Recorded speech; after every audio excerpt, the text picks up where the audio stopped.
Welcome, college basketball fans, to the Full Court Press Podcast with LT and Sammy D.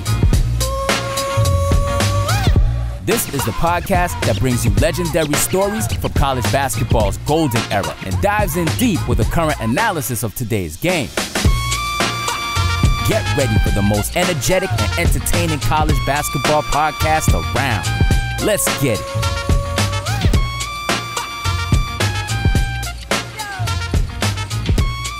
Hello and welcome to another Full Court Press Podcast, a college basketball experience. Luke Taylor here, back in the saddle again with my guy Sammy D, Sam Davidson. We got another great one today, another conference preview. We knock one down and we go to the one that's near and dear to our heart, the Horizon League. We're talking Horizon League hoops with Coach Kampe of the Oakland Golden Grizzlies and the Mastodons, Purdue-Fort Wayne with Coach Coffman. I'm just making sure you guys are paying attention. Welcome to the Full Court Press Podcast. We're glad to be here. You got the guy that won it last year and probably the guy that's going to win it this year. So I don't want to put pressure on him, but he's sitting right there. So. I'm just glad you brought me on with my idol. Like, if I can have like 40 years here, I've only got 40 years at Purdue-Fort Wayne and have that hair, like, I'd sign up for that right now, man. Like that best hair in college basketball with the number of years under his belt. Yeah, he looks good for all the stressful games he's been a part of. That's for sure. You know? Yeah. The hair looked good after they upset Kentucky. I was there in the flesh. He was rocking, man. Mm-hmm. Yeah, well, I was pulling it out the last 18 seconds of that game. So. Yeah. Were you ever worried about that last couple minutes? I mean, it was, I was there in the flesh. Obviously, we met and talked after the game, and just the electricity in Pittsburgh that night. I mean, I've been a lot of sporting events. That was just awesome. You even had Kentucky fans cheering for you at certain points. It was kind of comical.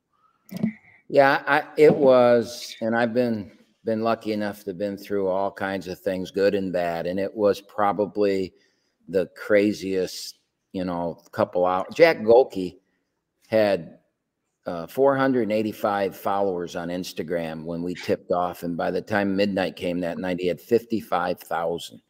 And it just was life-changing for our kids and our fan base and the people that were there, and they still talk about it because of the excitement of it. And normally as a coach, you don't really feel it. You're so caught into it. And I would say that's true for that game. But as time has gone on and you hear what people have to say, it was really cool and something to be a part of. And it'll be a memory I have with me the rest of my life. Yeah. So it was really life-changing for just, that's why we love college basketball, because 40 minutes can change the lives of so many people, not just on your team or on that court, but the after effect that happened with Coach Cal, and then obviously the domino effect after that. It's like, the 40 minutes that you guys put together just changed the landscape of college basketball altogether. So it is pretty wild. Yeah, one thing I don't like that's come out of it is, everywhere I go, I get you're the guy that ran Cal out of Kentucky. He's a good friend of mine. And I get introduced like that at all these speeches I give. And I'm a member at Oakland Hills, and we held the U.S. Junior Am this year, and I worked it. Our membership all had a job to do, and I was running the college coaches. Really, I wasn't working. I was just sitting in a room drinking Dr. Pepper and greeting coaches when they came in. And I had a USGA hat on. I had my USGA outfit on, and the Arkansas assistant golf coach walks in, and he looks at me and he gives me that look, and then he walks over and goes, "You're the guy that got us Cal, aren't you?" And it's just crazy. That's the recognition of it. And I really don't like that because I'm a big Cal fan, and I just don't like hearing that. Well, just quickly, but what people didn't see, and I took a photo of it and I didn't post it just out of respect. Coach Cal came and talked to you after your press conference and it was a really nice warm embrace in the hallway. And the problem that people don't see is the behind the scenes. Like, they see Coach Coffman maybe getting a little excited at Youngstown State. I saw it. but they don't see the human element of coaches, in that, you know, everybody says, oh, Cal this, Cal that, but he's a good dude. Like, he did not have to come and give you a hug and talk to you behind all the closed doors and, you know, with the cameras. And I think that's what we've gotten to see a lot just by doing the show, is just the human element of it. You know, some of it's part therapy. I think we're part therapists at sometimes, but you really get to see like the coach not being a coach, like the dad, the father, the son, the friend. So yeah, well, that was fun. Yeah. And I would say this on that. And John will tell you this. John and I are a lot alike in that, you know, after a game, we go to the other coach, and no matter what, we talk. And you know, it's Jesus, it was hard to prepare for you, man. Your team's good. You know, we were fortunate. You know, all the things you say to each other when you have respect for each other. Well, you know, Cal and I are really close friends, and when the game ended, I knew what that crazy Blue Nation was going to be like. And I went to shake his hand, and I've coached 1,200 games, and it's the first time I didn't know what to say. And I just stood there and looked at him, and it was really awkward. And he shook my hand. And so what you saw was, after I got done speaking at the press conference, the winner goes first in the NCAA tournament. So when I came out, he was waiting to go in, and he gave me the finger and came over, and I looked up at him. Okay, I'm sorry, I didn't know. And he stopped me. He goes, look, Camp. He said, you are the best team. You deserve to win tonight. Go enjoy it. Don't you worry about me. You go enjoy it. And that just says a lot about him. And again, you're right. People just don't know those things. I mean, he's as human as we all are. Yeah. And to be able to handle that, knowing what he was going to walk through those doors into, says a lot about him. Yeah. But it's also amazing. I got a story I'm going to add onto that. So, and we played them, I don't know, like 5-6 years ago, and we played them, you know, really, really tight for about, 35 minutes, and then they extended. And I think it was 2019, 2020, something like that. And so we go on, like a couple games afterward, we beat Indiana on the road by 20. And then straight from that game, we go down to New Orleans. We're playing in a tournament. They're playing in a different tournament. And we're staying at the same hotel at the Marriott, and we're doing our pregame shoot-arounds in the ballrooms right across. And I see them down there grabbing at their buffet, which was slightly different than the buffet the Dons were eating at. But we walk down, we just start chatting about our teams, because we play each other, a couple weeks before, and he goes, "Hey, how's number one doing?" And at that point in time, number one for us was Bryson Scott, who I think was like 6th in the country in scoring at the time. And, I start reeling off, he's doing this. And he goes, no, little number one. And I'll grab, and little number one was that dude. That's actually at the Kentucky game. All right. Little number one, he's wearing his uniform. He's like, I don't know, 8 or 9 years old. And we're walking through a handshake line, and he shakes Coach Cal's hand, and he goes, yeah, no, little number one, Tommy, your son. And like, he comes to think about that, remembered shaking his hand, and just, I mean, there's some cool stories I've had with their experiences with him too. So I agree. It's a challenge. Those, winners and losers, and particularly people that, learn how to win and lose with class. And I think that's where, Greg and I are kind of in that same page. I think there's a respect for the industry we both share. But it's also, it is so difficult. It is so difficult to win. I mean, people don't understand. Like, you look at your league, and sorry to cut you off, Coach Coffman. No, that's all right. If you look at your league, you had, the top 7 or 8 teams all had a winning record in conference. Yep. Last year in the Horizon League, only 4 games separated 1 through 8. Our 8th place team won 20-some games, and went 3 or 4 games deep into a postseason tournament. That's how good our league was. And had these guys, I got a compliment from him. We're up 31 with 8 minutes left at their place. Won by 21. He tells me it's the best game ever played in the arena by an opponent. And it was. And I couldn't even be upset with my team. They were just unbelievable that night. Mm-hmm. And there's just games like that. Yeah, Coach Coffman, like kind of moving into this season, like, I mean, I look at your roster and just ridiculously impressed by the retention, right? With everything that's happening around the NCAA. And, you got 7 of your top 8 players from last year returning on an already good team, led by Jalen Jackson, Rashid Bello, Eric Mulder, Quentin, and, playing for potentially your first NCAA berth, with that squad. Like, do you see that in this team that you're putting on the court in these early practices? I mean, we've had a lot of years where I felt like we've had a squad this time of year, ready to compete for a league championship. It's a bear. I love our retention. I feel like our staff is, doing what I'm asking of them, caring for at a high level, building relationships. But I like to judge the success, but I'm not judging, the lack of success or players that are leaving other places, because I don't know what those situations are.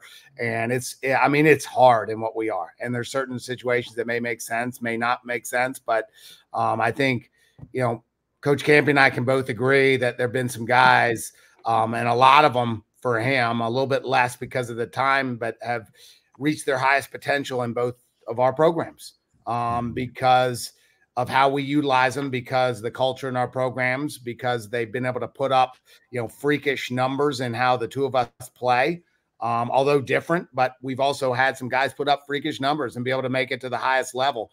I'm really proud of what we were able to do this offseason with that.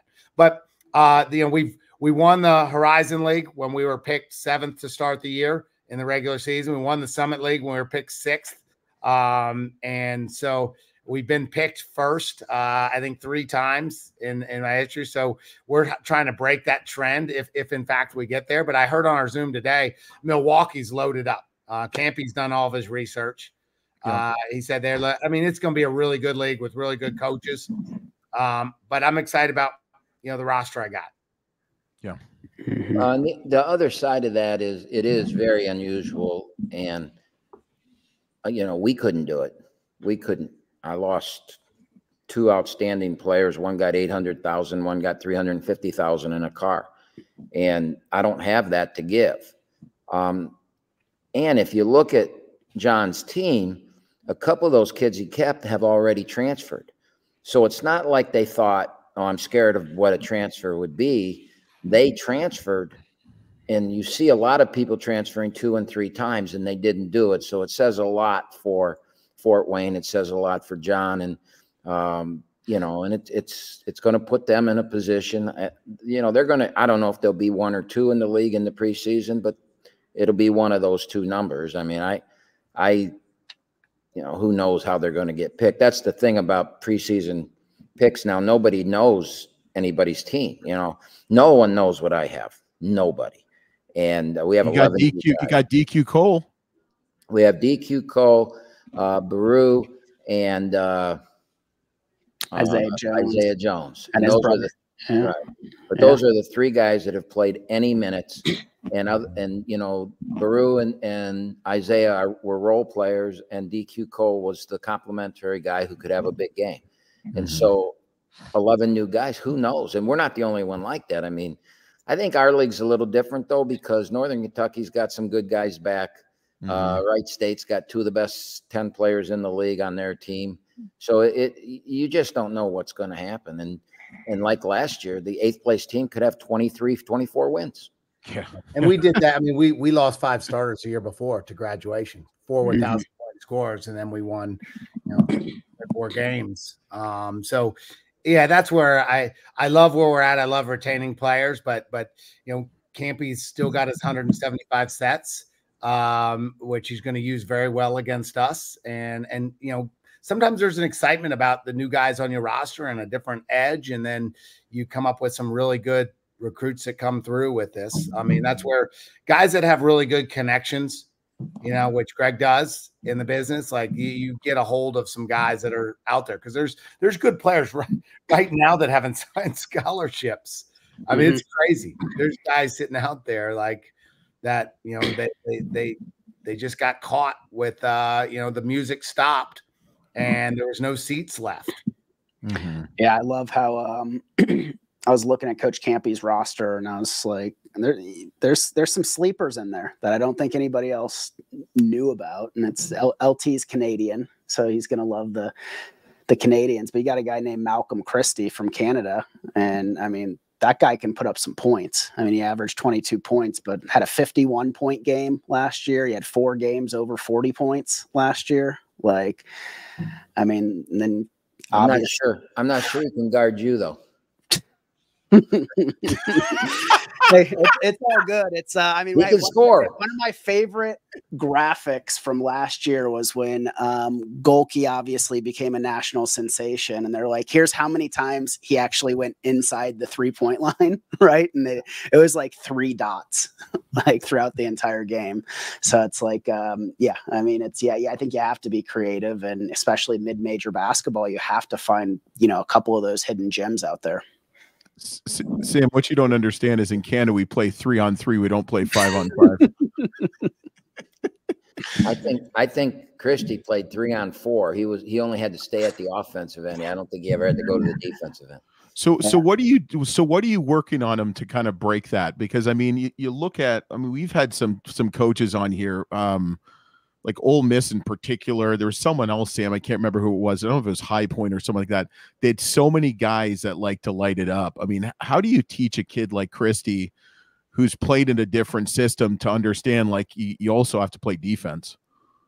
Well, you preach that to your team, and you preach that to everybody that, you know, we got to defend and rebound if we're going to win. We play this goofy zone, and there's a way to hide him where, you know, for the most part, he doesn't have to guard the ball. What we find out is by the end of the game, the opposing teams try and find ways to isolate us one-on-one on guys that can't guard the ball. You know, once they realize it's hard to run sets against it, they find a way to isolate guys. And so eventually he is going to have to guard somebody. So, you know, Golke was the same way. The good thing about Golke is that he could rebound, so we could play him in a position where maybe he's never going to get isolated, but he'll at least rebound. We're still waiting to find out what Christie can do defensively, because he can really, really shoot it. I mean, really shoot it. You hear that, Coach Coffman? Yeah, well, I have no doubt he's going to have 3 guys like that you know, are on his team that like you can't leave open. Yeah. So, I mean, you have those outliers like Malcolm Christie, who, you know, majority of people don't know about, right? Or the average fan, or a lot of coaches. Then you have a guy who played in conference like Jason Woodrich from Cleveland State, you know, whereas, you know, 10 years ago, it's kind of like a faux pas. I mean, you're sitting out 2 years transferring in the same conference. Like 10 years ago, like 3 years ago, Sam. Sure. 5 years ago. But it's like, I mean, it just becomes more and more common to you know, get a transfer from the same conference. Like, how are those conversations? I mean, you've obviously seen the guy play, right? Several times. And, you know, I mean, are those conversations different? Well, I think they're not, in that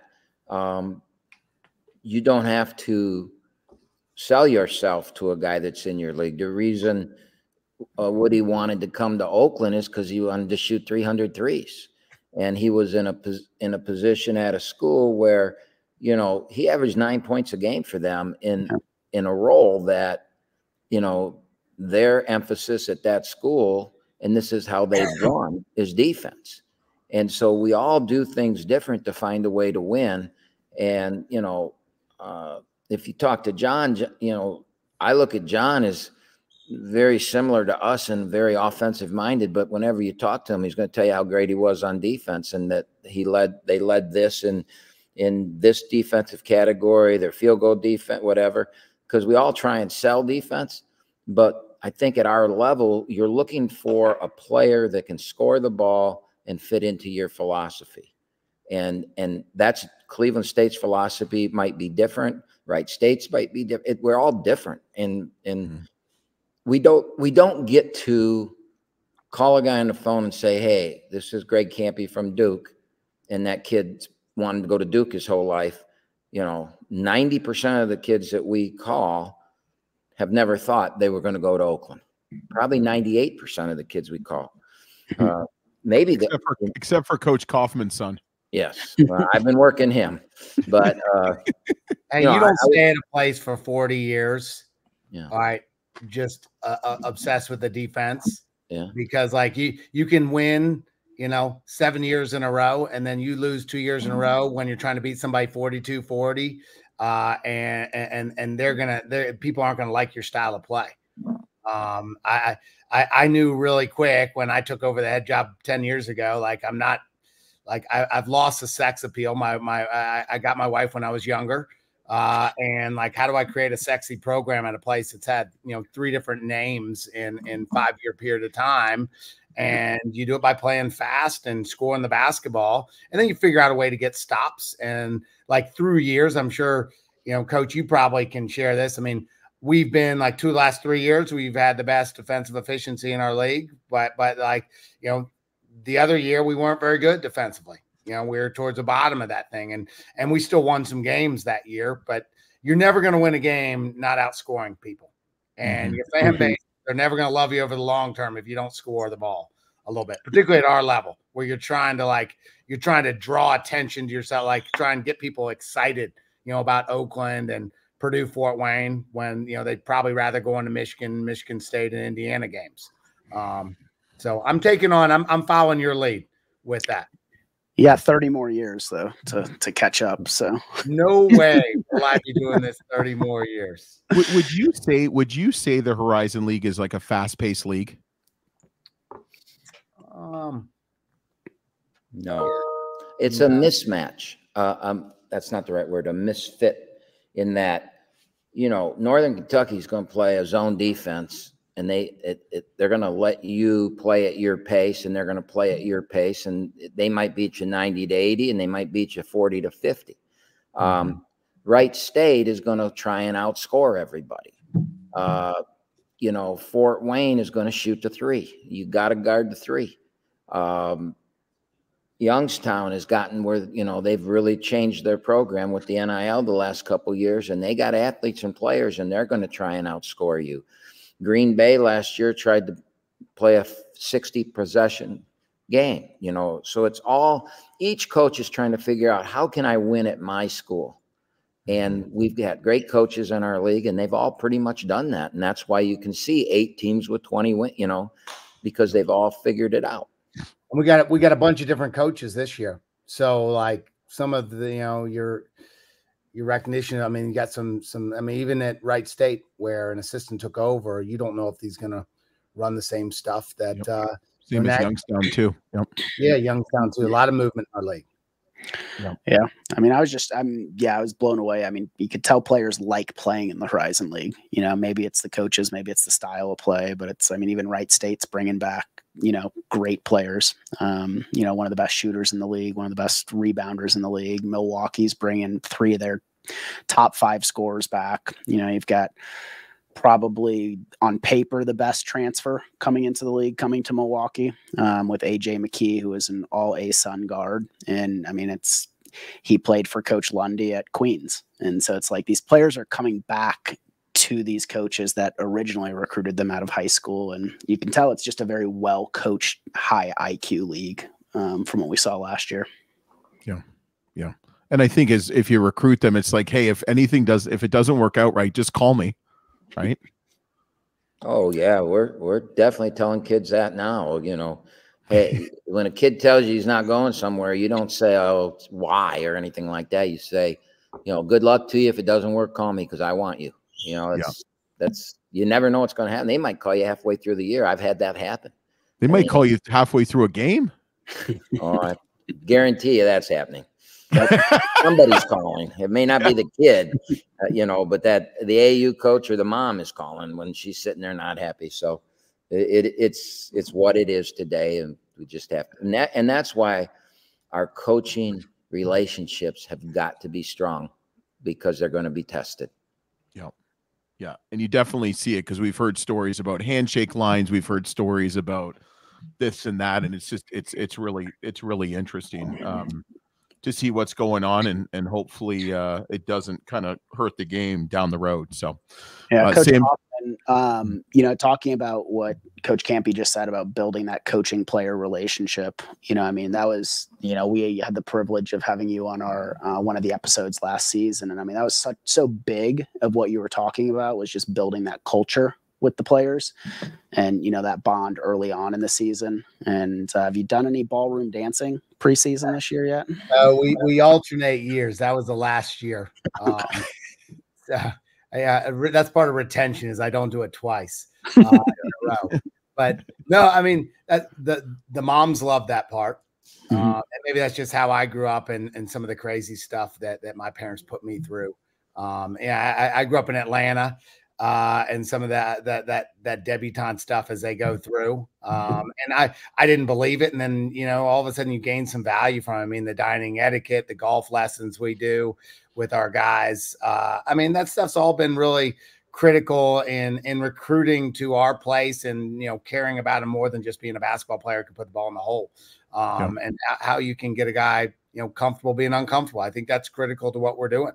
And I also think if you're solely caught up on the wins and the losses, it's going to be a disappointing life for you in what we do. And so if you can have some value and give yourself some value, are you creating generational leaders? Are you, helping guys become successful after basketball? Can you build some relationships, some lifelong relationships? That's where I have a lot of, pride in what I do, but also these great relationships, guys coming back. I had 5 of my guys that are playing professionally. They stayed here all summer. And my guys are training them all summer. They're around, they're telling stories, or go out to eat with my current guys and paying it forward. And that's cool. And so you're going to have some years where you have a stinker year, and if you got those guys coming back and they're sharing the stories about the past and they're giving back to your program, like, that makes it worth it. And it helps you kind of manage the adversity you're going to have, because there's going to be some ups and downs as you go through with coaching these days. And you got to be able to hang your hat on something more than just, did I win 25 games last year? Yeah. Yeah. Sam, you ready? Yeah, let's do it. So you guys have been here before. You know the routine. We have a little thing called the shot clock. LT is going to fire off 5 or 6 really quick hitter questions. If it's one word, just give us one word. If it leads to a short story, the platform's yours. LT, let's get it. Are you nervous? I did the questions ahead of time. I choked last year. I have never. So this guy's much better at the shot clock. I haven't seen the end of a shot clock like 11 years since I've been the head coach. You asked me a couple of head scratchers. Yeah, Coach Kampe, we're still waiting for about 2 answers. So we're not going to – when I put this together, I made sure they're quick and easy because of Coach Coffman. It's a Coach Coffman rule. So first question, and you can go simultaneously or one after the other. One word to describe the Horizon League. Brutal. Funky D. That's 2 words. I couldn't come up with it. Do funky. I got the captain of Funky D here, and then we go to Northern Kentucky, and then back in the day with Detroit. Oh, you guys, Funky D. Some days I just want to go back to the Summit League where you're going to play your gap, pack line, man-to-man defense, and your best motion. You Funky D guys, driving me crazy. We prep 8 weeks in the summer. We're prepping for every different Funky D we're going to face. You guys drive me nuts. All right. I let into the story. No, that was my one venting right there. And I used one word. I know. I used 2. Thank you, Coach Kampe. Biggest misconception of Horizon League hoops?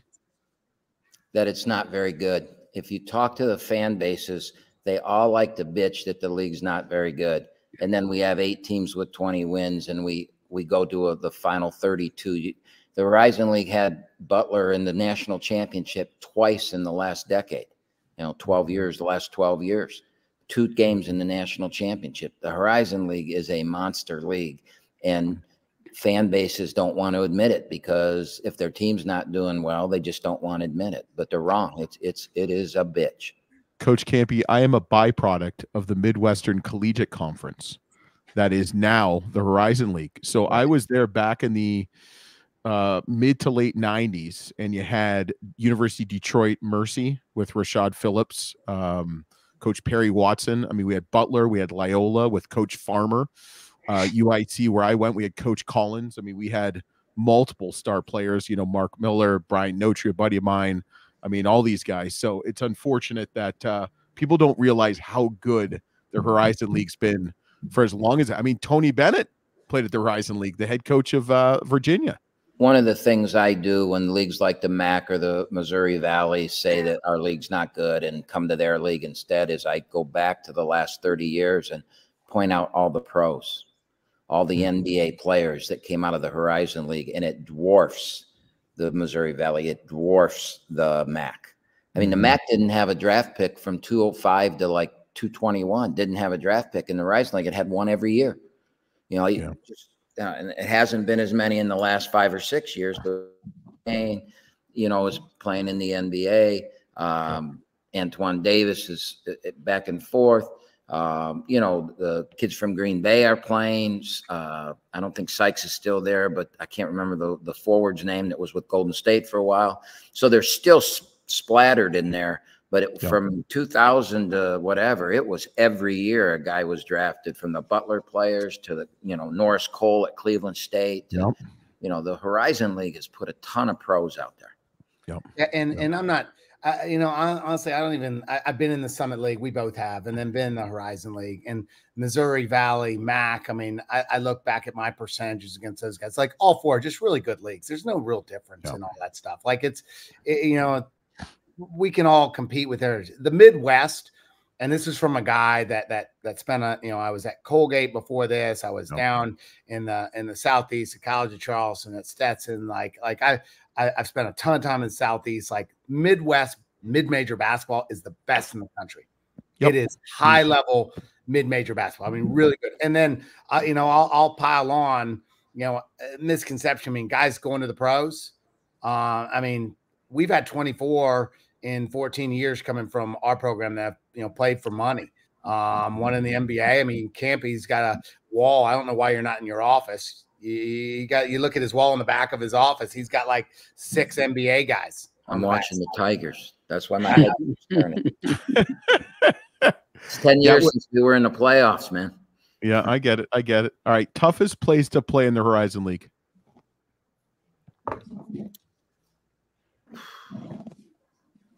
I've been asked that a lot, and I think it's seasonal. I really think it's seasonal. I think, you know, we play in a lot of vast stadiums, in like Milwaukee and Northern Kentucky and Wright State and Cleveland State. We have all these arenas that are, you know, double-digit thousands. When they're good, they got fans, and it's hard. When they're bad, there's no one there, and it's harder. You know, I think Oakland is the easiest place to play in the league, and I'm complimenting us on this, but this is a sincere thing, because when you come to Oakland, you're going to play in front of a full house, and our student section is unbelievable, and they are right there on top of you. And when you're a player that doesn't get that every night out, it motivates you. You know, our students are yelling stuff at their players, and I can see the motivation and in the back and forth with the fans. And we also have the best shooting arena. You know, I was stupid 25 years ago when we built the place. I said, I want the best shooting gym in the country. And we did all the research. It's dark. It's black seats. It's baskets coming from the ceiling instead of the floor. It's the lighting and everything. And we do. And every team that comes in there can shoot it when they come in. And it shouldn't be done. We did that first one, not the second one. You were 17 of 25 from the 3 against us the first time. That's shooting. Yeah, 67% for the game from 3. But I will attest to that. In the tournament last year, your place was on fire. And not that we do a ton of sets and play calls and stuff like that, but you couldn't hear yourself in the timeouts. It was an unbelievable setup. Like you had them rolling at the end of the year. I'll give a shout out to Youngstown State last year. I thought Jared did a great job. I mean, just building stuff there. I was there. Great crowds. Well, that's what I mean by it depends. You know, for years you would go to Youngstown and nobody's there, and the last 2 times we've played, there's been 5,000-6,000 people at the games. Yep. So I don't think you can just say, oh, you know, I don't like going to Green Bay because I don't know what the buildings look like there, because every time I've ever been there, it's just snow. All you see is snow, you know. So I used to love going to Green Bay and complaining against them in February. Chicago's bad. You think Chicago's bad? Go to Green Bay. Oh my God. All right, this is going to be a good one. Most animated coach on the sideline in the Horizon League. You're looking at him right there. I tell referees, he's a verb. His last name is a verb. I'm being campied right now. Like, he escalates the violence, and I feel like I got to actually talk to the referees. I don't want to. I'm no good when I start talking to the referees. So if you make your last name a verb, I think you're tops in the league. I've changed. That's not true. I've changed. I just have quiet conversations with them now. Yeah. So would you say you're the most animated on the sideline, Coach Kampe? No. The most animated coach I've ever seen was Ron Hunter. He's not in our league now, but I mean, no one comes close to that guy. But you know, I think that any coach that gets a bad call in our league is animated. I've seen John be animated, so I don't know. I mean, I have such a hard time watching my players. I have a hard time watching the other coaches. So I really tough question for me. Yeah, Coach Harper has a tough time sitting on rolling chairs, but we won't go on that one from Georgia State days. All right, best conference official. I'll let John go on this one. You could call out the worst ones just so you get to the front of the line if you guys want. No, I don't know. I don't really.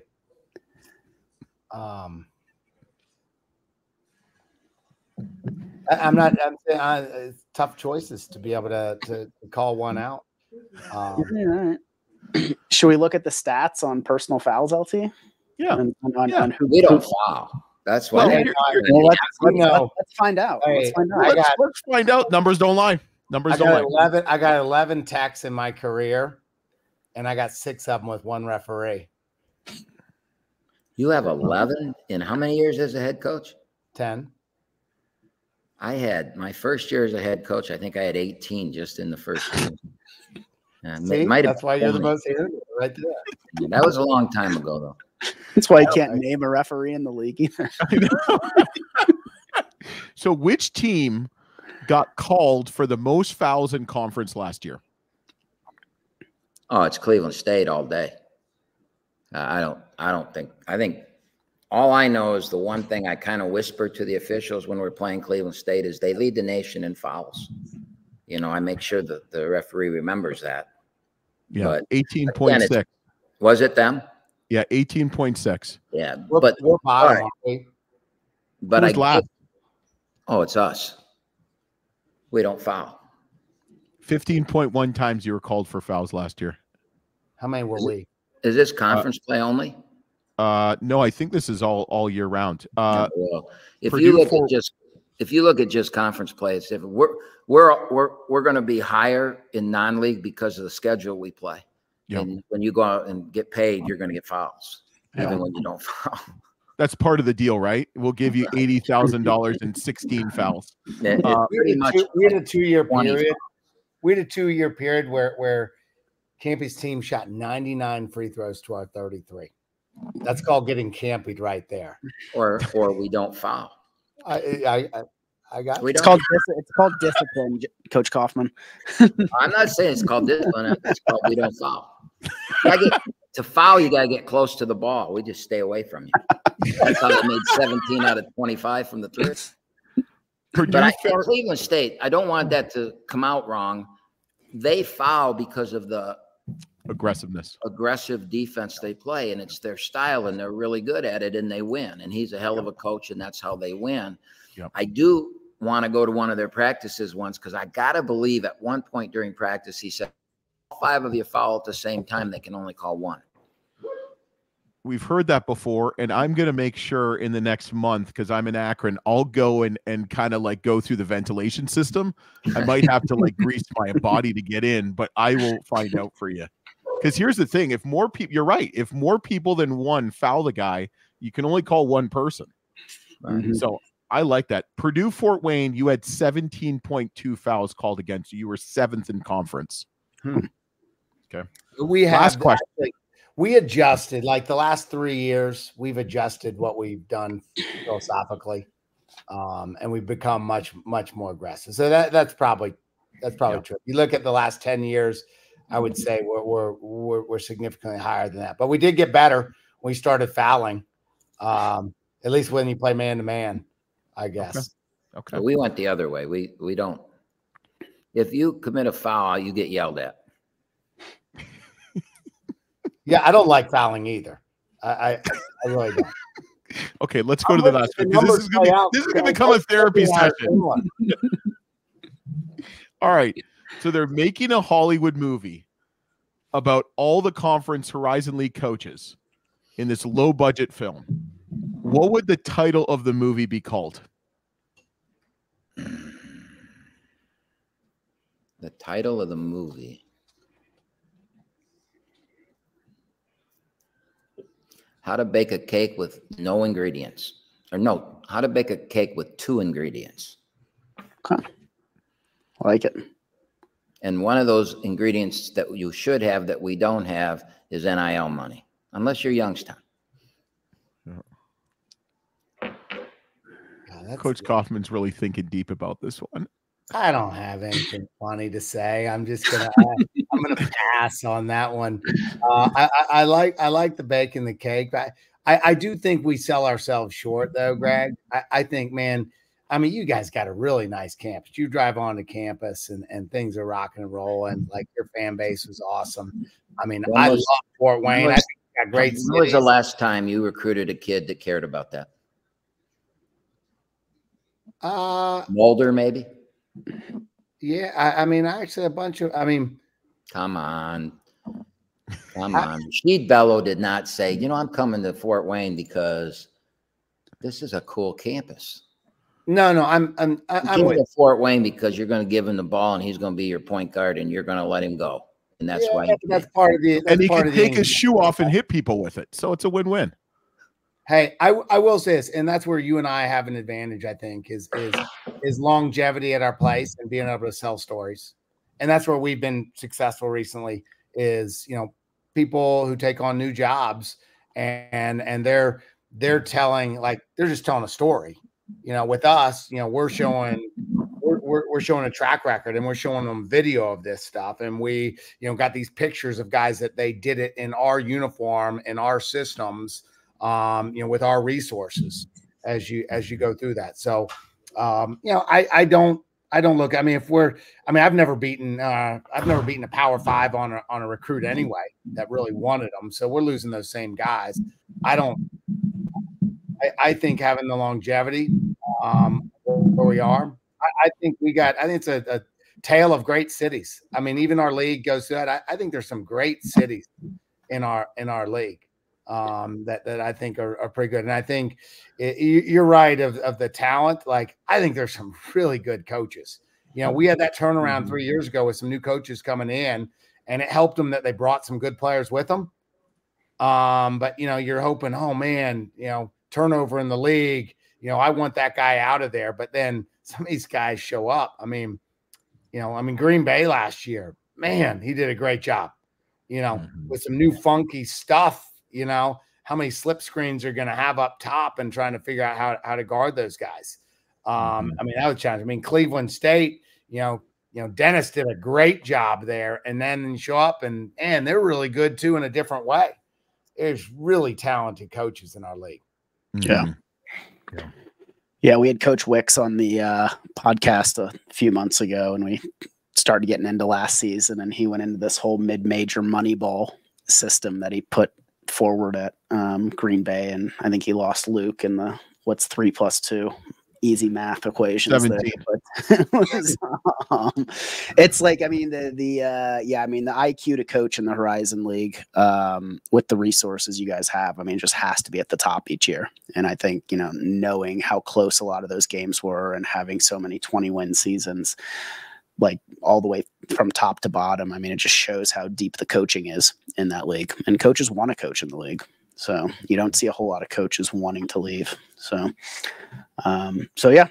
Are we all done with the shot clock, LT? Yep, they failed or they passed. Coach Kampe passed. Coach Coffman's still incomplete.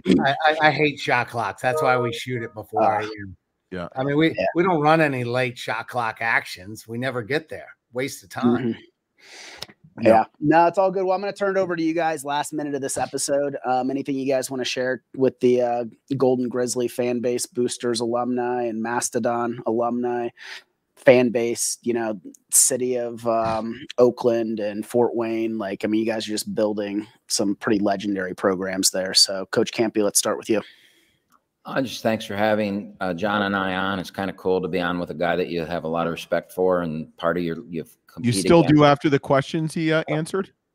Well, I'm talking about coaching respect. I'm not talking about common sense or anything like that. So let me interrupt real quick, and then I'll let you follow again. So no doubt. Well, first off, I mean, he says he was watching Detroit. Maybe he was watching Detroit. That was a total play of posturing to show up 20 minutes late for our Zoom. All right? Like just, or maybe after 46 years, you just don't remember stuff, you know? And then, have you noticed how I keep moving like this? Like, I have to keep scooting closer because his head is so big in the thing. And that's not like a big one. I'm like, God, he's trying to posture by having a big head. So I just keep getting closer as we go on. He knows Coach Kampe knows how to work. Basically, he's trying to dominate and get me right in here. You're saying stuff, and I'm like, did he really say that? I'm like trying to get closer to listen, you know. Well, guys, thanks so much. We really appreciate it. We're excited for the Horizon League and to see another, you know, all the teams. I mean, even the bottom teams will improve with Detroit Mercy and Indianapolis and Robert Morris. But you're going to stick with us one more second just to upload, but we really appreciate it. Coach Kampe and Coach Coffman from Purdue-Fort Wayne and Oakland. And check out the Horizon League. And if you love the podcast, you like the podcast, don't forget to give us a 5-star review. And don't forget, we'll have another conference preview show probably tomorrow or the next day or the next, Sam. Appreciate it. We'll be back on the Full Court Press Podcast, a college basketball experience. Let's get it.